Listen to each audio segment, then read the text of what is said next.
नमस्कार दोस्तों, मैं डॉक्टर ललित कुमार गंगेले अपने इस चैनल के एक और इन्फॉर्मेटिव वीडियो में आप सबका बहुत बहुत स्वागत करता हूं। जैसा कि आप लोग मेरे पीछे देख पा रहे हैं, आज के जो वीडियो का शीर्षक है ये है aconitum napellus drug picture by doctor Lalit Kumar Gangele. जी हाँ दोस्तों, ये एकोनाइट का आज हम ड्रग पिक्चर को समझने की कोशिश करेंगे। अभी जो वीडियो मैं रिकॉर्ड कर रहा हूँ, शुरू कर रहा हूँ, तो थोड़ा सा वीडियो लंबा हो सकता है। मुझे एग्जैक्टली नहीं पता कितनी देर में खत्म होगा। और खास करके उन सारे दर्शकों से एक अपील है कि जो लोग बिल्कुल 5 मिनट के अंदर पूरी मेडिसिन का ज्ञान को आत्मसात करने की उम्मीद से इस चैनल पे आए हैं, तो प्लीज वीडियो को इसी वक्त बंद कर दीजिए। Because we are doing the work in the fraternity of the medical field, in the field of the homoeopathy. तो यहाँ पे जो चीजें होंगी, जब वो एक्सप्लेन करी जाएंगी, तो वो उतनी संक्षिप्त या शॉर्ट ना हो। तो वो लोग जो बिल्कुल कम समय में भर भर के ज्ञान बटोरने के लिए इस चैनल के ऊपर आए हैं किसी उम्मीद के साथ, तो प्लीज आप लोग वीडियो को अभी बंद कर सकते हैं। मैं पूरी कोशिश करूंगा वीडियो को एकदम शॉर्ट रखने की। तो चलिए बिना देरी के वीडियो को स्टार्ट करते हैं। तो आज का जो टॉपिक है दैट इज द एकोनिटम नेप्लिस। हम एकोनाइट को पढ़ेंगे, जिसका जो दूसरा नाम है, बॉटनिकल नेम है, दैट इज द मंक सूड। और ये जो मेडिसिन है ये प्लांट किंगडम की मेडिसिन है, प्लांट किंगडम को बिलोंग करती है, ठीक है ना। और मेरा एक और स्टेटमेंट है एकोनाइट के बारे में कि aconite is one of the most under estimated and under used medicine by the field of the homeopathy. Homeopathy के अंदर एकोनाइट का जितना अच्छा यूज हो सकता है, जो पोटेंशियल है एकोनाइट का, वो पोटेंशियल कहीं ना कहीं होम्योपैथिक फील्ड सिर्फ जानकारी के अभाव में नहीं यूज कर पा रहे हैं। इसी के कारण हम लोग एकोनाइट को, तो चलिए अब इसके हम लोग की नोट्स से स्टार्ट करेंगे। और मेरे को उम्मीद है कि इसके अंदर मैंने 10 की नोट्स बनाए हैं। 10 की नोट्स ये वो हैं जो मैंने अपनी बुक के अंदर, जब मैं एकोनाइट को पढ़ रहा था, अपनी स्टडी के लिए जो नोट्स बना रहा था, ये बेसिकली उसी नोट्स का कंपाइल्ड वर्जन जो मेरे पास एक बुक के रूप में रखा हुआ है। ये मैं अपनी ही बुक की, अपनी द्वारा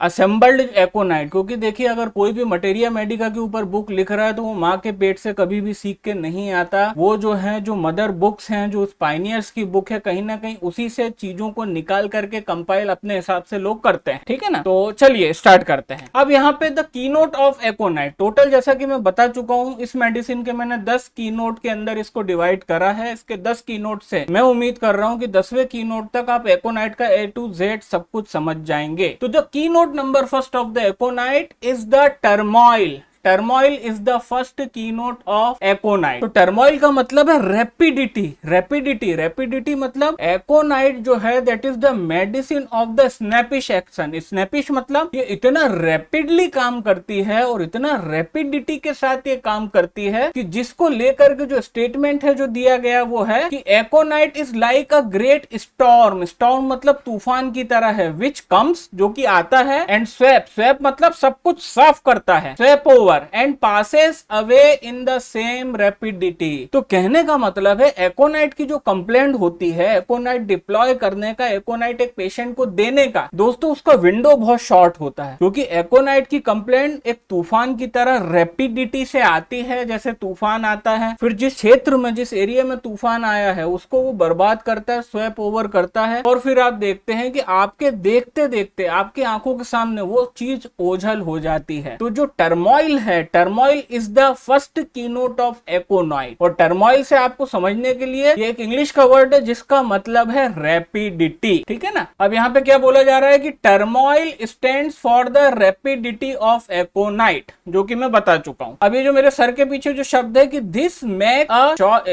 makes it a short acting remedy and there is no chronic. ये क्रॉनिक है, मेरे जो सर के पीछे शब्द छुपा है दैट इज क्रॉनिक। तो it makes it a short acting remedy and there is no chronic condition following it except some mental condition as fear and phobia। मतलब कहने का है कि जो रैपिडिटी है एकोनाइट की, और रैपिडिटी होने के कारण कि वो कंप्लेंट उतनी रैपिडली आती भी है और उतनी रैपिडली चली जाती है। तो रैपिडली चले जाने का मतलब ये नहीं है यहाँ पे कि मतलब वो बंदा सही हो गया, कि वो एकदम से बीमार पड़ा और वो एकदम से ठीक हो गया। तो जो रैपिडली चले जाने का मतलब है कि वो एकोनाइट की स्टेट को छोड़ के, एकोनाइट की स्टेज को छोड़ के वो कोई दूसरी मेडिसिन की स्टेज में चला जाता है पेशेंट बहुत रैपिडली। और इसलिए मैंने एक स्टेटमेंट दिया कि जो विंडो होती है एकोनाइट की, एकोनाइट को देने की जो विंडो होती है, जो एक समय होता है, वो बहुत ही हमारे पास शॉर्ट होता है। और अगर उस शॉर्ट समय में आपने एकोनाइट दी तो पूरा का पूरा कार्यक्रम जो डिजीज का था वो उसी वक्त कुछ घंटों में स्थगित हो सकता था। बट वो विंडो बड़ी छोटी, और इसलिए कह रहे हैं कि यही चीज जो इसकी रैपिडिटी है, रैपिडिटी कंप्लेंट का तेजी से आना और कंप्लेंट का उतनी ही तेजी से एकोनाइट को छोड़ के किसी और मेडिसिन के ऊपर शिफ्ट हो जाना, मतलब इन्फ्लेमेशन की स्टेट एकोनाइट को छोड़ के आगे चली जाएगी। और यही चीज इसको एक शॉर्ट एक्टिंग रेमेडी बनाती है। और यही कारण है कि aconite is one of the most shortest acting medicine in the whole materia medica. और इसी के कारण there is no chronic condition following the aconite. Aconite का पेशेंट कभी भी आपको एकोनाइट किसी क्रॉनिक कंडीशन में नहीं देनी पड़ेगी, एक्सेप्ट क्या है उसका exception, some mental condition as fear and phobia. तो जब हम लोग इसका कुछ आगे के कीनोट के अंदर कुछ मेंटल्स के ऊपर आएंगे तो उसमें आप देखेंगे कि aconite is one of the front line medicine for the fear and phobia of any type. ठीक है, अब हम अगली स्लाइड पे चलते हैं। द सेकेंड जो टर्मोइल के आगे की बात कर रहे हैं हम, कि टर्मोइल को यहाँ पे और अच्छे से समझाने की कोशिश कर रहे हैं कि टर्मोइल मतलब जो रैपिडिटी है उसका कारण क्या है। तो यहाँ पे देखिए, turmoil is equal to great rapidity. और ये दोनों चीजें मिलके, टर्मोइल मतलब जो रैपिडिटी है वो एकोनाइट को बनाती है very appropriate medicine for the acute inflammation specially in the first stage. तो आप में से अगर पैथोलॉजी में ज्यादातर लोगों ने अगर इन्फ्लेमेशन पढ़ा होगा तो आपको पता होगा कि जो इन्फ्लेमेशन की फर्स्ट स्टेज होती है उसका विंडो बहुत छोटा हो, उसके बाद जो पेशेंट होता है वो सेकंड स्टेज पे चला जाता है। फर्स्ट स्टेज के सिम्टम क्या होंगे, आर्टीरियल टेंशन। एक्यूट इन्फ्लेमेशन की फर्स्ट स्टेज के अंदर जो वस्कुलर इवेंट होते हैं, अपन ने पढ़े थे इन्फ्लेमेशन में पहले होते हैं वस्कुलर इवेंट, उसके बाद होता है सेल्यूलर इवेंट। तो जो वस्कुलर एक्साइटमेंट की स्थिति है, आर्टीरियल टेंशन बढ़ा है, वहां पे हाइपरेमिया है, बहुत सारा ब्लड इकट्ठा होने को है क्योंकि इन्फ्लेमेशन स्टार्ट हो रहा है। और वो जो इन्फ्लेमेशन है वो रेडनेस और इंटेंस पेन के साथ एसोसिएटेड है। तो this is what is known as the first stage of inflammation. तो aconite strictly belongs only to the initial part of the first stage of inflammation. तो जब ये इन्फ्लेमेशन की फर्स्ट स्टेज के बाद जब सेकेंड स्टेज जिसके अंदर होता है इफ्यूजन, सूजन आना, इफ्यूजन मतलब सूजन आना, या एक्सुडेटिव स्टेट, एक्सुडेशन का भी मतलब है पानी इकट्ठा होकर सूजन आना। तो जैसे ही फर्स्ट स्टेज सीज होती है और सेकंड स्टेज पे चला जाती है पूरी इन्फ्लेमेशन की कहानी, तो एकोनाइट का काम वहां से खत्म हो जाता है। तो यहाँ पे यही चीज बताई गई है कि जो टर्मोइल है और great rapidity is equal to acute inflammation की फर्स्ट स्टेज के लिए एकोनाइट को अप्रोप्रिएट बनाते हैं। इसका एक एग्जांपल भी, as a cholera with acute sudden and violent fever. हम लोग कॉलेरा की कंडीशन में एकोनाइट की स्थिति हम अच्छे से देखते हैं। और इसलिए ये ट्रायोज ऑफ टर्मोइल है। मैं एग्जैक्टली ये चीज नहीं जानता कि ये ट्रायोज नैश का ट्रायोज है, मेरे को ये दिखी थी ये चीजें कि एकोनाइट के लिए कहा जाता है कि एकोनाइट में there is the turmoil in circulation, जो कि हम देखते हैं एकदम initial first stage of acute inflammation में। वहीं इसको ट्रायोज ऑफ टर्मोइल मतलब 3 प्रकार की रैपिडिटी और 3 प्रकार की जो टर्मोइल है उसका ट्रायोज है। मैं ये एग्जैक्टली नहीं जानता कि नैश का ट्रायोज था, तो मुझे कहीं पे लिखा नहीं दिखा। अगर आप लोगों को पता है कि क्या नैश ने कोई ट्रायोज ऑफ टर्मोइल दिया था तो प्लीज मुझे कमेंट सेक्शन में इसके बारे में बताइएगा। तो एकोनाइट में कहा गया है कि there is the turmoil in circulation. Belladonna में कहा गया है कि टर्मोइल इन ब्रेन। और turmoil in brain is belladonna, and मेरे पीछे जो शब्द छुपा है that is the chamomilla. Chamomilla के लिए कहा गया है कि टर्मोइल इन टेम्परामेंट। तो ये टर्मोइल जो एकोनाइट का कीनोट था, इसका इसलिए संबंध 3 मेडिसिन से था जो मैंने आपको बताया कि ये 3 मेडिसिन, 2 मेडिसिन और है जिसमें टर्मोइल बताया गया है कि एकोनाइट में टर्मोइल होता है सर्कुलेशन में, बेलाडोना में turmoil in brain, and chamomilla के अंदर होता है टर्मोइल इन टेम्परामेंट, है ना। अब हम अगली स्लाइड पे आते हैं। तो ये हमने समझा कि एकोनाइट के अंदर पहला जो कीनोट हमने समझा that is the turmoil is equal to great rapidity. और यहां से हमने निष्कर्ष निकाला कि ये फर्स्ट स्टेज ऑफ इन्फ्लेमेशन पे काम करती है और इसके कारण ये वस्कुलर एक्साइटमेंट है, ये वस्कुलर एक्साइटमेंट इवेंट ही कहीं ना कहीं टर्मोइल का कारण है। अब हम आते हैं सेकेंड की नोट। तो यहाँ पे जो सेकेंड की नोट है that is the tension of aconite, है ना। Tension is the second key note of aconite. Tension everywhere. इस बंदे को, एकोनाइट पेशेंट को हर जगह टेंशन होता है। और मैं पूरे विश्वास से कह सकता हूं कि आप में से जो होम्योपैथिक फील्ड को बिलोंग करते हैं, आप में से ज्यादातर लोगों ने इस टेंशन के बारे में सुना हो कि एकोनाइट का टेंशन एक बहुत इंपॉर्टेंट की नोट है। ठीक है, अब टेंशन कहां कहां है भैया? आर्टरीज के अंदर टेंशन है, क्योंकि फर्स्ट स्टेज ऑफ इन्फ्लेमेशन जो कि होते हैं वस्कुलर इवेंट, तो उसके अंदर आर्टीरियल एक्साइटमेंट होता है, हाइपरेमिया होता है, आर्टीरियल फुलनेस होती है, फुल ब्लडेडनेस होती है, तो आर्टरीज में टेंशन है, पहली चीज। सेकंड, ब्लड सर्कुलेशन में, ये भी आप समझ सकते हैं, ठीक है ना। तीसरी चीज, माइंड में इसको टेंशन है in the form of mental tension, जो कि मोस्टली एकोनाइट के पेशेंट के अंदर हमको फियर के रूप में देखने में आता है। और जो फिजिकल टेंशन है उसका, वो फिजिकल टेंशन हम देखते हैं इन द फॉर्म ऑफ रेस्टलेसनेस। तो इस बंदे को 4 जगह पे टेंशन है। जो टेंशन है आर्टरीज के अंदर है, क्योंकि फर्स्ट स्टेज ऑफ इन्फ्लेमेशन से संबंधित ब्लड सर्कुलेशन में है। माइंड में टेंशन है जो हम देखते हैं फियर के रूप में, और फिजिकल टेंशन हम देखते हैं इन द फॉर्म ऑफ रेस्टलेसनेस के रूप में। और यही कारण था कि नैश का ट्रायल्स ऑफ रेस्टलेसनेस की एक मेडिसिन है एकोनाइट। एकोनाइट बिलोंग्स टू द नैश के trials of restlessness, and the other 2 medicine is the arsenic album and rhus tox. Arsenic के ऊपर पहला वीडियो बन चुका है, आप सबने देखा है, बहुत आप लोगों ने उसको अप्रिशिएट किया। तो टेंशन इज द सेकंड की नोट ऑफ एकोनाइट। अब आगे आते हैं, अब टेंशन को हम यहाँ कंटिन्यू करें। अब हमको ये टेंशन कहां पे दिखेगा? देखिए, वी आर डॉक्टर, हम लोग कोई दंत कथाएं नहीं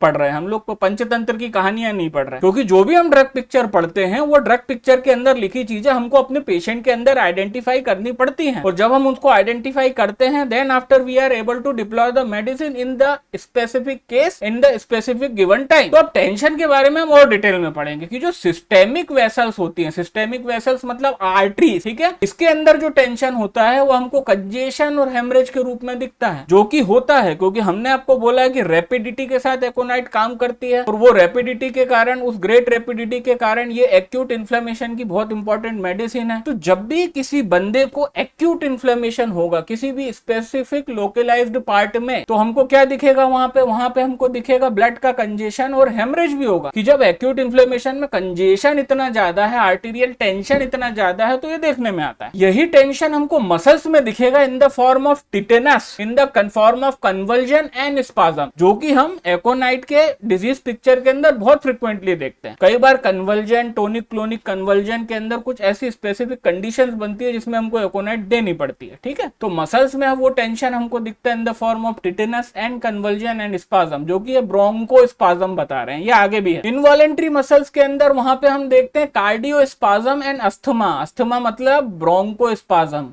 कि इसकी जो इनवॉलेंट्री मसल है उसके अंदर जो टेंशन होता है, वो टेंशन के कारण there is the contraction in the condition of the bronchospasm, की अस्थमेटिक कंडीशन बनती है। तो जो स्टेटस अस्थमेटिकस जैसी कंडीशन होती है, सीवियर केसेस ऑफ अस्थमा में, कई बार टेम्परेरीली पेशेंट को रिलीव करने को एकोनाइट देना पड़ता है। स्पेशल सेंसेस, अब स्पेशल सेंसेस के बारे में क्या है कि स्पेशल सेंसेस के अंदर जो टेंशन होता है वो एकोनाइट का दिखता है सेंसिटिवनेस टू पेन के फॉर्म में। वो पेशेंट जो एकोनाइट का होता है, he is sensitive to pain, वो इतना दर्द उसको लगता है कि दर्द उसको बहुत महसूस होता है। And so aconite belongs to the trios of pain as well. तो देख लो, अभी तक 3 ट्रायोस आ चुके हैं एकोनाइट के अंदर, कि ट्रायोस ऑफ टर्मोइल, जिसके अंदर ट्रायोस ऑफ टर्मोइल के अंदर आर्टरीज के अंदर जो सर्कुलेशन में टर्मोइल में एकोनाइट थी, ब्रेन में टर्मोइल में बेलाडोना बताई मैंने आपको, और टेम्परामेंट में जो टर्मोइल है उसके लिए कैमोमिला बताई। जो सेकंड ट्रायो आया that is the trios of restlessness, जहां पे एकोनाइट है, आर्सेनिक है, रस्टॉक्स। और जो देखो तीसरा ट्रायोस आ गया है यहाँ की, the third trios is the aconite belong to the trios of pain. तो ट्रायोस ऑफ पेन में इसका कंपेरिजन करा है कॉफी अक्रूडा और कैमोमिला। और यही टेंशन हम माइंड में भी देखते हैं इन the form of fear, anxiety and restless. तो देखो टेंशन को कितनी जगह हमको दिख रहा है, हमको सिस्टेमिक वेसल्स में मतलब आर्टरीज और सर्कुलेशन में दिख रहा है, मसल्स में दिख रहा है, इनवॉलेंट्री मसल्स में दिख रहा है, एकोनाइट के स्पेशल सेंसेस के अंदर दिख रहा है, और उसके माइंड में दिख रहा है in the form of fear, anxiety and restlessness. That is why tension is the second most important keynote of the एकोनाइट, ठीक है ना। अब हम आगे चलते हैं। द थर्ड, जो तीसरा मतलब जो कीनोट है कि acute inflammation specially in the first stage before effusion takes place, ये थर्ड कीनोट है। अब आप लोगों ने पिछले 2 कीनोट के अंदर जो 2 चीजें आपने पढ़ी, कि पहला आपने पढ़ा टर्मोइल, वो भी सर्कुलेशन में भी बोला उसको, टेंशन इन द सर्कुलेशन। तो कॉमन सेंस लगाइए कि अगर आप डॉक्टर हैं और अगर आपने BHMS करा है, आपने होम्योपैथी और पैथोलॉजी पढ़ी है, तो this is the common sense. और इसलिए उसकी विंडो भी छोटी है, जो मैंने आपको इनिशियली एक्सप्लेन करा कि एकोनाइट का टाइम बहुत छोटा होता है, क्योंकि aconite strictly belong to the first stage of the inflammation before the effusion take place. ठीक है ना, कि फ्यूजन के पहले सेम चीज बोली गई है बेलाडोना के साथ, पर बेलाडोना के अंदर फ्यूजन हो जाता है, थोड़ी स्वेलिंग दिखती है, बेलाडोना के अंदर स्वेलिंग दिखती है, बट एकोनाइट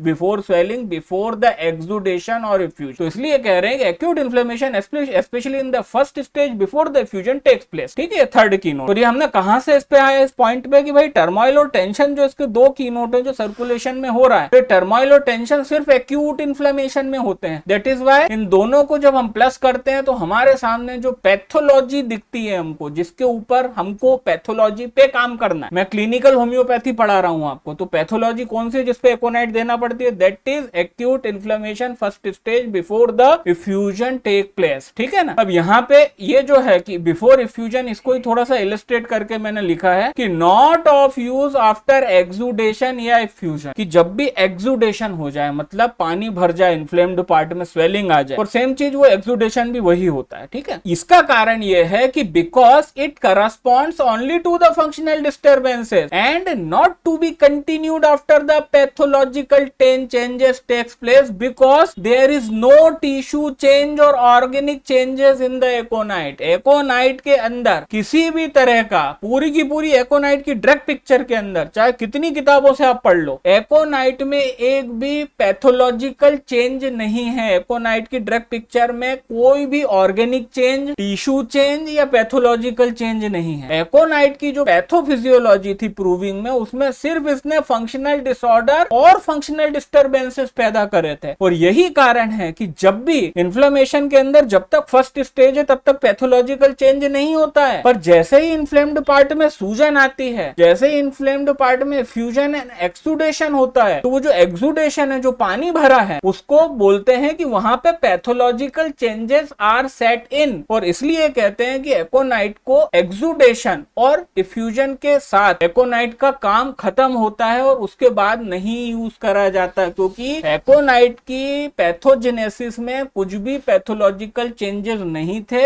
ये सिर्फ एक बॉडी के अंदर इसने प्रूविंग के दौरान सिर्फ फंक्शनल डिस्टर्बेंसेस करे थे। ठीक है ना। तो इसलिए कहते हैं कि देयर इज नो टिश्यू और organic changes at all in the एकोनाइट। It is indicated and corresponds only to the functional disorder and not to be continued after pathological changes take place। ठीक है ना। तो ये इसका थर्ड की note सामने। अब इसी चीज को हम थोड़ा सा और अच्छे से इलस्ट्रेट करेंगे कि all the inflammation has the time and period of aconite deployment. हर एक इन्फ्लेमेशन में मैंने आपको बताया कि भाई इन्फ्लेमेशन होगा तो भाई फर्स्ट स्टेज से फोर्थ स्टेज तक जाएगा ना, कि फर्स्ट स्टेज में क्या होगा? आर्टीरियल एक्साइटमेंट होगा, वहां पे जो आर्टरीज हैं वो सब डायलेट होंगी, उसमें खूब सारा ब्लड आएगा, जिसको बोलते हैं इन्फ्लेमेशन की वस्कुलर स्टेट की बात कर रहा हूं, वस्कुलर इवेंट। अब ये हो गया सेकंड स्टेज के अंदर, वहां पे पानी भरा और सूजन आई, ये सेकंड स्टेज होती है। थर्ड स्टेज के अंदर वो जो पानी था, जो इन्फ्लेम्ड पार्ट में था, वो पस के रूप में बदल गया, तो ये होता है थर्ड स्टेज ऑफ इन्फ्लेमेशन। और फोर्थ स्टेज में होता है रिजोल्यूशन, मतलब वो पस सूख जाएगा और अल्टीमेटली वापस से इक्विलिब्रियम सेट हो जाएगी, ऑर्गन नॉर्मल हो जाएगा। तो इसलिए कह रहे हैं कि all the inflammation has the time and the period of aconite deployment. हर एक इन्फ्लेमेशन में एकोनाइट का एक टाइम होता है। और अब सोचने वाली बात यह है कि there is no disease without inflammation in the human body, कि अगर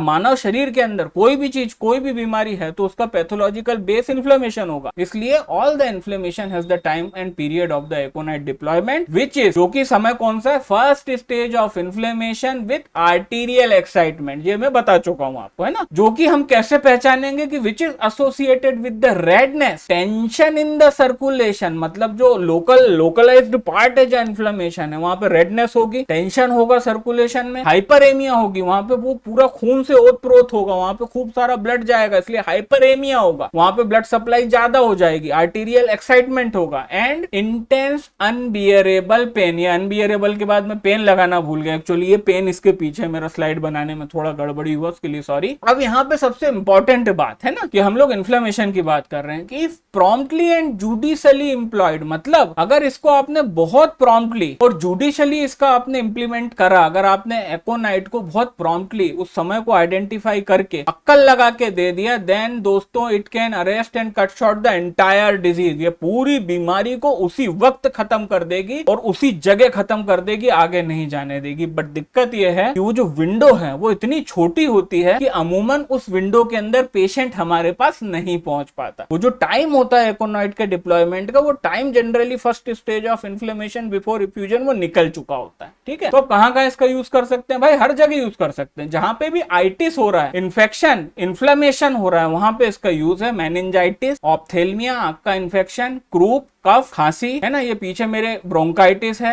निमोनिया है, प्लूरेसी है, एंडोकार्डाइटिस एंड ईटिस, ये जो है ये एंडोकार्डाइटिस है ना, थोड़ा सा स्लाइड में गड़बड़ हो गया फाइनल करने में। तो आप किसी भी इन्फ्लेमेशन में इसको यूज कर सकते हैं, बशर्ते वो फर्स्ट स्टेज में हो और बिफोर द एक्सुडेशन और इफ्यूजन के, मतलब उसके पहले यूज है। अगर इफ्यूजन और एक्सुडेशन हो गया उसके बाद एकोनाइट का टाइम खत्म। अगली स्लाइड पे आते हैं। The fourth key note of the aconite is the aggravation from the draught of cold air and from exposure to dry cold wind. आप में से ज्यादातर अगर होम्योपैथी से थोड़ा भी संबंध रखते हैं, और क्योंकि एकोनाइट तो फर्स्ट ईयर में पढ़ा दी जाती है, तो ये पॉइंट आप सबको याद आ रहा होगा कि एकोनाइट के अंदर है aggravation from draught of cold air, ठंडी सूखी हवा, जो कोल्ड ड्राई कोल्ड विंड होती है, जो बहुत शीत लहर जिसको बोलते हैं, जो अपना को हम जनरली देखते हैं जनवरी के दिसंबर जनवरी में जो चीज चलती है, तो वो टाइम होता है एकोनाइट का। और एकोनाइट के पेशेंट को एग्रेवेशन और इसकी ज्यादातर कंप्लेंट्स प्रेसिपिटेट होती हैं from exposure to dry cold wind.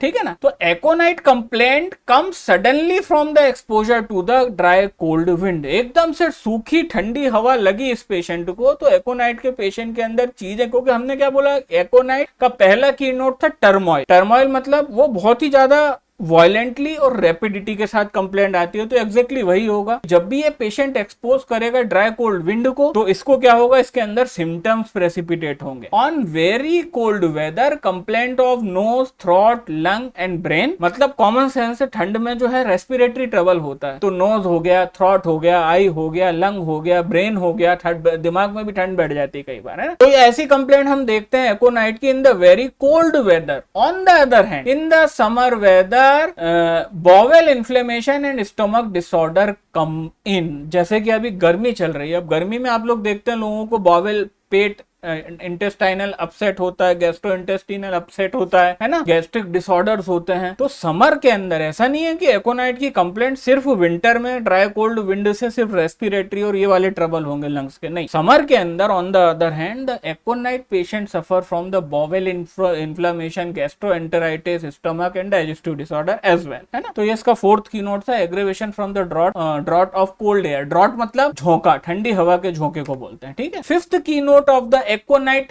That is that कि it is a vascular remedy. ये हम बता रहे हैं कि इसकी साइट ऑफ एक्शन की बात कर रहे हैं कि भाई एकोनाइट कहां काम करती है। अब देखिए ये समझना बहुत कठिन नहीं है इतनी देर के बाद। 25 मिनट हो चुके हैं, 25 मिनट में हमने इसका टर्मोइल को कीनोट एज समझा, ये रैपिडली क्यों काम करता है, फिर हमने इसका टेंशन के बारे में समझा, इसको टर्मोइल होता है इसकी आर्टरीज के अंदर, ब्लड वेसल्स के अंदर, और there is the arterial excitement, उसके साथ आर्टीरियल टेंशन भी होता है। फिर हमने ये चीज समझी कि यार ये फर्स्ट स्टेज ऑफ इन्फ्लेमेशन पे ये इंडिकेटेड है before the fusion and exudation. इतनी बातें हमने समझी। तो इतनी बातें समझने के बाद ये पांचवा कीनोट के अंदर कुछ बात करने का नहीं है कि it is a vascular remedy, क्योंकि जब तक एक मेडिसिन वस्कुलर रेमेडी नहीं होगी दोस्तों, तब तक उसके अंदर पॉसिबिलिटी है ही नहीं कि वो first stage of acute inflammation के ऊपर कमांड कर ले। क्योंकि जो first stage of acute inflammation होती है उसको पैथोलॉजी में हर्षमोहन में लिखा है दैट इज वस्कुलर इवेंट होते हैं, और सेकेंड स्टेज के अंदर सेल्यूलर इवेंट होते हैं। ठीक है, तो अगर एक मैं बोल रहा हूं कि ये फर्स्ट स्टेज ऑफ इन्फ्लेमेशन की बहुत अच्छी दवाइयां है, इसके अंदर टेंशन होता है सर्कुलेशन में, इसके अंदर ब्लड वेसल्स में टेंशन है, आर्टीरियल एक्साइटमेंट है, रैपिडली सब चीजें होती है, टर्मोइल के साथ होता है, टर्मोइल भी इसका एक कीनोट है, तो इसमें कुछ कहने की बात नहीं है कि ये वस्कुलर रेमेडी है। ये आप लोग अभी तक समझ चुके हैं। अब इसको मैं एक बार पढ़ देता हूं, अब स्लाइड बनाइए तो पढ़ लेते हैं कि as denoted by the previous three keynotes which are turmoil, tension, tension in circulation and its command on the first stage of the inflammation, it is already understood that it is preeminently a vascular remedy with the profound action on blood vessel. That's it. अगला है keynote कि aconite is a haemorrhagic medicine. अब देखिए दोस्तों, इसको भी समझना बहुत कठिन नहीं है कि अब हमने चार बातें समझ ली कि इसका एक टर्मोइल कीनोट है जो सर्कुलेशन में होता है, टर्मोइल इसको कई जगह, टेंशन इसके ब्लड वेसल्स में, आर्टरीज के अंदर है, सर्कुलेशन में, और 50 जगह इसको टेंशन है। ये एक्यूट इन्फ्लेमेशन की भी बहुत अच्छी दवा है। अब शुरू के 3 पॉइंट से हम चौथा पॉइंट समझे कि भाई नहीं यार, अगर ये इतना कुछ है तो ये वस्कुलर रेमेडी है, इसका ब्लड वेसल्स खासकर आर्टरीज के ऊपर बड़ा अच्छा कमांड है। तो दोस्तों जब ये इतनी बातें हैं तो ये छठा पॉइंट भी समझना कोई कठिन नहीं है कि it is a haemorrhagic medicine, it is a haemorrhagic remedy. और एकोनाइट का जो हेमरेज होता है that is the pure blood, pure white, बिल्कुल ब्राइट रेड ब्लड का होता है ना। अब यहाँ पे हम क्या बोल रहे हैं, यहाँ पे हम लिख रहे हैं कि due to its pronounced and violent action on the blood vessels and circulation it is a haemorrhagic in nature. ये समझना कुछ कठिन नहीं है ना, इसमें कोई रॉकेट साइंस नहीं। It corresponds to the acute haemorrhage in the stout plethoric and full blooded people who are red. अब ये हम आगे का कीनोट है इसका, है ना, कि ये करस्पॉन्ड करती है, मतलब इसके अंदर बहुत हम फ्रिक्वेंटली देखते हैं एक्टिव हेमरेज किन लोगों में, स्टाउट हट्टे कट्टे, प्लेथोरिक, प्लेथोरिक मतलब लाल, ऐसे लोग जो फुल ब्लडेड होते हैं और जो कि लाल होते हैं, लाल टमाटर टाइप के। तो ऐसा जो एकोनाइट का एक कॉन्स्टिट्यूशन है, प्लेथोरिक कॉन्स्टिट्यूशन, वो हम अगले कीनोट में समझेंगे, है ना। अब इसके अंदर क्या होता है, कहां से मिलता है कि भाई passes almost pure blood in stool and haemoptysis, कि whenever there is the hemorrhagic condition in the aconite patient, तो he will passes almost pure blood from that side। इसका ब्लड काला नहीं होगा, इसका ब्लड डिकम्पोज्ड नहीं होगा, इसका ब्लड ब्राउन नहीं होगा, इसका ब्लड उसके जैसा सीकल कोर के जैसा काला टार लाइक नहीं होगा। एकोनाइट का जब हेमरेज होगा तो एकोनाइट का blood will be the bright red blood. अब अगले पॉइंट पे आते हैं, प्लेथोरिक कॉन्स्टिट्यूशन। ये हम जो पिछले में बोला था कि अगले में समझाऊंगा, ये वही अगला है, ठीक है ना। अब एकोनाइट पेशेंट का कॉन्स्टिट्यूशन कैसा है, उसका कॉन्स्टिट्यूशन होता है प्लेथोरिक पेशेंट। प्लेथोरिक पेशेंट, प्लेथोरा देखना, मेरा चेहरा देख लो, कहीं ना कहीं आई एम एकोनाइट पेशेंट। कैसे होते हैं aconite patient? Aconite is specially indicated in the patient of the plethoric. Plethoric मतलब फुल ब्लडेड, मतलब सूखा सट्ट कोई अगर होगा, बिल्कुल काला पीला सा, एकदम शारीरिक और मानसिक दुर्बलता का शिकार, कोई दुबले पतले ऐसे पेशेंट देखते हैं मरे हुए, वो एकोनाइट कॉन्स्टिट्यूशन नहीं है भाई, वो एकोनाइट है ही हो ही नहीं सकता। एकोनाइट होगा प्लेथोरिक। प्लेथोरिक मतलब फुल ब्लडेड, रेड, इसके अंदर इतना ब्लड है कि इसके गाल लाल होंगे, ऐसा दिखेगा आपको, है ना। अगर वो काला भी होगा पर वो फुल ब्लडेड होगा, आप उसके काले कॉम्प्लेक्शन के बावजूद पहचान जाओगे, ठीक है। रोबस्ट, हट्टा कट्टा, स्टाउट, मतलब लगेगा कि हाँ भाई शरीर है उसके पास। And lively person of full blooded habit, ठीक है ना।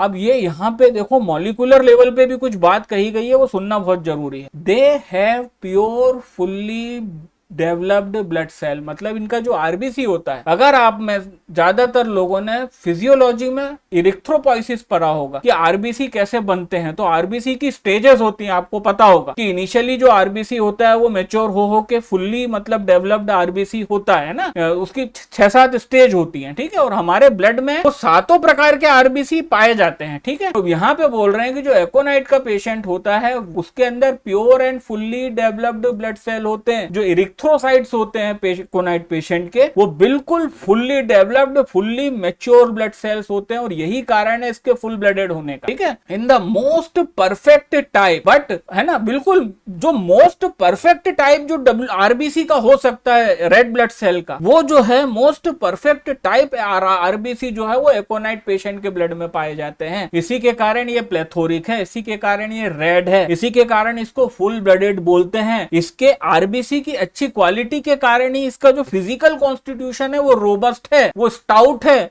उसके अच्छे आरबीसी के कारण ही वो लाइवली पर्सन होता है, और उसी के कारण इसको फुल ब्लडेड बोलते हैं। और सबसे important, but when the blood globules are disorganised it is seldom indicated. कहने का मतलब है कि जब ब्लड के अंदर डिसऑर्गेनाइजेशन हो किसी भी बीमारी के अंदर, जैसे हम टाइफाइड में देखते हैं, जैसे हम कई ऐसे हिपेटिक डिसऑर्डर में देखते हैं कि आरबीसी टूटने लगते हैं, कई हीमोलिटिक डिजीज में देखते हैं कि आरबीसी का क्वालिटी, ब्लड का क्वालिटी इंप्रोवाइज हो जाता है। दोस्तों वैसी कोई भी कंडीशन में एकोनाइट इज नॉट द मेडिसिन, उसका काम खत्म हो जाए, ठीक है। क्योंकि पहले ही हमने बोला है कि एकोनाइट सिर्फ फंक्शनल डिसऑर्डर पैदा करता है, एकोनाइट के अंदर सिर्फ फंक्शनल डिसऑर्डर है। कहीं पे भी किसी भी तरह का पैथोलॉजिकल चेंज अगर होगा then after the aconite is not the medicine. और सेम चीज यहाँ है कि जब ब्लड सेल्स का डिसऑर्गेनाइजेशन हो जाता है, वो टूटते हैं, उनका क्वालिटी इंप्रोवाइज हो जाता है, तो वो एकोनाइट नहीं हो सकता। अब प्लेथोरिक, ये प्लेथोरिक है, एस लिख दिया, एस कर दिया मैंने। The plethoric and robust person have very high level of the susceptibility. अब यहां से एकोनाइट की एक दूसरी कहानी चालू होती है, ठीक है ना। अब एकोनाइट की जो दूसरी कहानी वो है कि भाई आप कॉमन सेंस लगाओ कि इतना बढ़िया ब्लड वाला पर्सन जो बहुत लाइवली है, जो फुल ब्लडेड है, फुल ब्लडेड हैबिट का है, रोबस्ट है, स्टाउट है, प्लेथोरिक, तो ऐसा जो ब्लड जिस आदमी में होगा, कॉमन सेंस है भाई उसकी ससेप्टिबिलिटी अच्छी होगी, उसकी ससेप्टिबिलिटी का बहुत लेवल हाई हो। और यही चीज तो एकोनाइट के टर्मोइल को इसका कीनोट बनाती है कि टर्मोइल जो पहला कीनोट पढ़ा था उसमें क्या बोला था कि रैपिडली काम करता है, बहुत रैपिडिटी के साथ आती है। इसकी जो कंप्लेंट है वो स्टॉर्म तूफान की तरह आती है और तूफान की तरह निकल जाती है। तो इसके तूफानी होने का कारण इसके पेशेंट के कॉन्स्टिट्यूशन में है जो कि प्लेथोरिक है। तो ऐसा जो फुल ब्लडेड प्लेथोरिक पर्सन होता है, यहाँ पे ये कह रहे हैं कि have very high level of the susceptibility and are quick in reaction, ये बहुत क्विक होते हैं रिएक्शन में। दैट इज वाई उल्टा कर दिया, that is why aconite is a quick in reaction and work like a storm. और इसी के कारण एकोनाइट बहुत क्विक होती है in the reaction and work like a storm. अब यहाँ पे एक एग्जांपल है, क्रूपस कप का एक एग्जांपल है जो कि लिखा है शायद एलेंस की नोट के अंदर। ये एग्जांपल है, मैंने पूरा एग्जांपल ना लिख के इंडिकेटिव लिख दिया। इसका बस ये है कि हम दो बच्चों का एग्जांपल ले रहे हैं। एक जो बच्चा है वो दुबला पतला है, कमजोर सा है, ठीक है ना, वो कमजोर सा है, वो उसका काला पीला शरीर है, मतलब वो बहुत ही बीमार सा दिखता है। और एक बच्चा है हमारे पास अपना एकोनाइट का गोलू मोलू बच्चा, मतलब वो फुल ब्लडेड है, गोरा चत्ता है, बिल्कुल लाल रखा हुआ है ना, फुल ब्लडेड लाइवली प्लेथोरिक हैबिट वाला बच्चा। ये दोनों भाई साथ में खेल रहे थे बाहर। अब ये दिसंबर के महीने के अंदर जब ड्राई कोल्ड विंड या ड्रॉट ऑफ कोल्ड एयर चल रहा था, दोनों को ड्रॉट ऑफ कोल्ड एयर लगा क्योंकि हीपर, अब यहाँ पे हीपर सल्फ एकोनाइट का कंपेरिजन करके यहाँ पे हम देखेंगे कि what is rapid acting, what is slow acting and what is deep acting and what is superficial acting के बारे। अब ये एकोनाइट है प्लेथोरिक और ये मरासा है हिपरसेल, दोनों साथ में खेले, दोनों को ठंड लगी। अब हुआ क्या, एकोनाइट के अंदर चीजें रैपिडली होती हैं क्योंकि it is just like a storm, तूफान की तरह आता है और चला जाता है। वहीं पे यही चीज हुई कि अब ये बच्चे को क्रूपस कफ एकोनाइट वाले को कब होगी, बिफोर मिडनाइट। मतलब सोचो वो 8 बजे घर के अंदर पहुंचा है खेल कूद के, और इसके अंदर इसका प्लेथोरिक हैबिट के कारण इसके अंदर इसकी ससेप्टिबिलिटी इतनी हाई है कि इसको तुरंत रात को 12 बजे के पहले सूखी खांसी, क्रूपस, कुकुर खांसी जैसी खांसी स्टार्ट हो गई। तो ये जो एक्शन है ये चीज बताती है कि ये एकोनाइट का सिम्टम है। पहली चीज तो कि एकोनाइट का ससेप्टिबिलिटी ज्यादा है क्योंकि प्लेथोरिक पर्सन है। अब यहाँ पे क्या हुआ, रैपिड है कि एकोनाइट रैपिडिटी से काम करता है, हम सब जानते हैं। और यही चीज, इसकी रैपिडिटी ही इसको शॉर्ट एक्टिंग बना देती है। ये रैपिड और शॉर्ट एक्टिंग लिखा है ना कि ये रैपिड है इसलिए ये शॉर्ट एक्टिंग है। और वहीं जो हमारा दूसरा जो कमजोर सा मरा हुआ बच्चा है जो हिपर सेल्फ कॉन्स्टिट्यूशन का है, उसको क्या हो रहा है कि एग्रेवेशन हो रहा है आफ्टर मिडनाइट, कई बार तो अर्ली इन द मॉर्निंग। 8 बजे वो खेल के आया और रात भर सोया, रात में 2 बजे 4 बजे उठ रहा है और उसको क्रूपस कफ हो रहा है। तो ये जो सिम्टम है ये हिपर सेल्फ का है क्योंकि हिपर सेल्फ को भी कोल्ड से एग्रेवेशन है, उसके अंदर भी ड्रॉट ऑफ कोल्ड एयर से एग्रेवेशन। और यही चीज हिपर सेल्फ को बनाती है स्लो एंड लॉन्ग एक्टिंग, क्योंकि हिपर सेल्फ का पेशेंट की ससेप्टिबिलिटी कम है, ससेप्टिबिलिटी लो है। उसकी ससेप्टिबिलिटी लो क्यों है, क्योंकि वो दुबला पतला एकदम अजीब सा ही है। मतलब एकोनाइट हिपर सेल्फ में जमीन आसमान का अंतर है। और उसी के दुबले पतले होने के कारण उसकी ब्लड की क्वालिटी उतनी अच्छी नहीं है उसकी लाइफ के अंदर, उसके अंदर लाइवलीनेस उसकी लाइफ में इतनी नहीं। और यही कारण है कि जो ससेप्टिबिलिटी कम होने के कारण उसके जो सिम्टम है, जिस तरह से एकोनाइट के रात को 12 के पहले आ गए थे, इसको हो सकता सवेरे 4 बजे सिम्टम आए क्रूपस कफ के। और यही चीज यहाँ पे हिपर सेल्फ को इंडिकेट करती है। और इसी चीज के कारण ससेप्टिबिलिटी ही डिसाइड करती है कि मेडिसिन स्लो एक्टिंग जब भी होगी वो लॉन्ग एक्टिंग हो जाएगी। और इसलिए यहाँ पे लिखा है कि हिपर सेल्फ के सामने स्लो एंड लॉन्ग एक्टिंग, ठीक है ना। अब ये था हमारा पूरा डिटेल काय का प्लेथोरिक कॉन्स्टिट्यूशन के बारे में हमने डिटेल में समझा।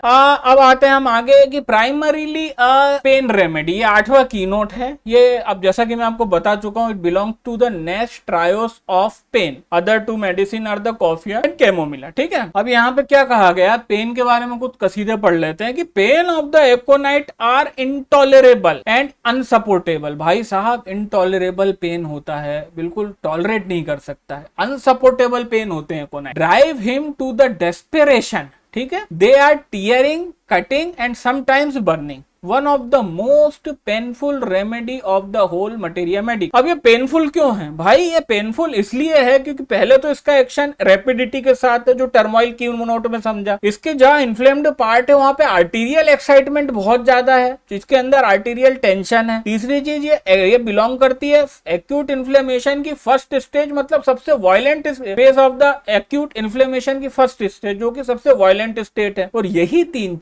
तीन जो मेडिसिन के कैरेक्टर और की नोट है, ये इसको एक और की नोट प्रदान करते हैं, जो कि है ये भाई साहब बहुत पेनफुल मेडिसिन है। और मैंने अपने कैरियर में 50 बार ये ट्रायोस को अलग अलग केस में यूज करा, मतलब एक बार में एक कि मैंने किसी को एकोनाइट दी तो उसने काम करा, फिर मैंने कुछ पेशेंट आए उनके अंदर कॉफिया देनी पड़ी और कैमोमिला। तो वाकई में ये जो मेडिसिन है aconite, it is one of the most potent killer, pain killer in the homeopathy if the symptoms are indicated. अगला की नोट पे आते हैं, कॉन्ट्रा इंडिकेशंस ऑफ एकोनाइट। भाई साहब, ये बहुत जरूरी है जानना, क्योंकि इसके अंदर जो कुछ कॉन्ट्राइंडिकेशन है एकोनाइट के, वो इतने इंपॉर्टेंट हैं कि आपको पता होना चाहिए। अगर आपको नहीं पता और आपने वो हरकत की तो शायद आप मार डालोगे अपने पेशेंट को, इसलिए इसको एज अ सेपरेट पॉइंट यहाँ पे उल्लेख करना लाजमी था। Not indicated after exudation and effusion in inflammation. ये मैं बता चुका हूँ, ये आपने कई मर्तबा पूरे वीडियो में सुन लिया कि जब भी एक्सुडेशन एंड इफ्यूजन होता है ये इंडिकेटेड नहीं है। Not indicated in the disease with the pathological changes, में ये भी बता चुका हूं, हालांकि ये दोनों पॉइंट सेम ही है कि पैथोलॉजिकल चेंजेस की जब बात कर रहे होते हैं तो इन्फ्लेमेशन आगे बढ़ता है तो हम इनडायरेक्टली एक्सुडेशन या फ्यूजन की बात कर रहे हैं। तो the second point is the not indicated after the pathological changes set in. तीसरा point, not indicated in the intermittent fever at all. Aconite in its whole drug picture do not have any type of periodicity. जैसा China में है periodicity है, China में periodicity के कारण क्या होता है, पीरियोडिसिटी उसके फीवर के साइकिल में, इसलिए चाइना इंटरमिटेंट की दवा है, चीनियम सल्फ इंटरमिटेंट की दवा है ना। ऐसी बहुतेरी 1760 दवाएं हैं जो इंटरमिटेंट की हैं। मैंने आपको आर्सेनिक के अंदर एक पॉइंट बताया था कि बहुत इंपॉर्टेंट है कि कंटिन्यूएट फीवर के अंदर जब पीरियोडिसिटी दिखे कि है तो टाइफाइड पर पीरियोडिसिटी है उसमें, तो उसके लिए आर्सेनिक पर भाई साहब एकोनाइट के अंदर पूरी ड्रग पिक्चर में कहीं पे भी पीरियोडिसिटी नहीं है, और इसी के नाते एकोनाइट कभी भी इंटरमिटेंट फीवर की मेडिसिन नहीं हो सकती। ये बहुत इंपॉर्टेंट पॉइंट है। इंटरमिटेंट फीवर में गलत वक्त पे दे दी, बंदा निपट जाएगा सीधा ऊपर। ठीक है, मैं देख चुका हूं अपने सामने कई प्रैक्टिशनर के हाथों ये गलती और उसके परिणाम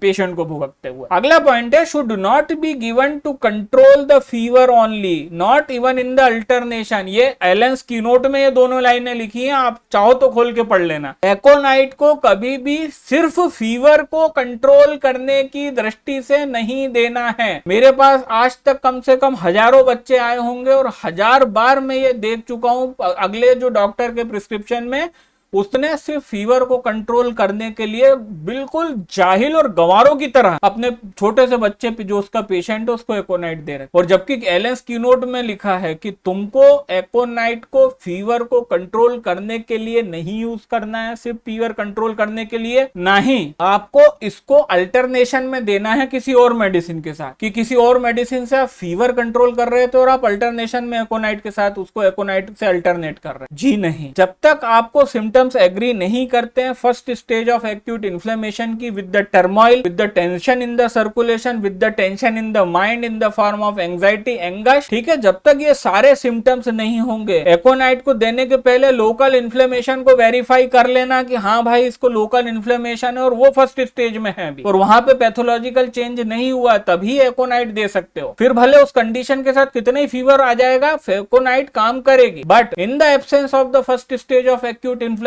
before the exudation and effusion, अगर ये नहीं है मौजूद और आप सिर्फ एकोनाइट इसलिए दे रहे हो कि आप फीवर कंट्रोल करना चाहते हो, तो आपके जैसा गधा और मूर्ख डॉक्टर इस दुनिया में हो ही नहीं। अगला पॉइंट पे आते हैं, बहुत हो गई पंचायत है ना। अब आता है दोस्तों 10वां कीनोट ऑफ एकोनाइट, जो कि इसका एक मेंटल एस्पेक्ट है, और इसके बारे में भी आप सब बहुत जानते हैं कि phobia, fear, anxiety and restlessness. Fear मतलब डर, फोबिया मतलब साइकोलॉजिकल और साइकेट्रिकल टर्म है फियर, ठीक है। एंजाइटी मतलब बेचैनी और रेस्टलेसनेस भी भी मतलब बेचैनी, व्यग्रता। तो state of great fear, anxiety, anguish of mind and body. इसका माइंड और इसकी बॉडी, बिल्कुल माइंड में है फियर, एंजाइटी, बहुत ही एंजाइटी, एंगश, और इसकी बॉडी के अंदर भी वो चीज हमको दिखती है। तो physical and mental restlessness with fright, मतलब डर के साथ, जो सबसे टॉप मोस्ट भावना जो एक एकोनाइट के पेशेंट के अंदर होती है, that is the fear. Aconite is one of the most important and front line medicine for the fear and fright. तो यहाँ पे वही बात कर रहे हैं, nervous irritation and excitement. Nervous irritation मतलब आप समझ रहे हो ना, टेंशन है, इसके माइंड में भी टेंशन है, तो उसके कारण नर्वस इरिटेशन और एक्साइटमेंट है ना। And the fear of death. अब फियर ऑफ डेथ में एक पेक्युलरिटी है कि he thinks he must die and predict the time of death. ये भी आप लोग ज्यादातर लोग जानते होंगे। इसका जो दूसरा एग्जाम्पल है, आर्सेनिक एल्बम में था, ये आर्सेनिक एल्बम में भी ये सेम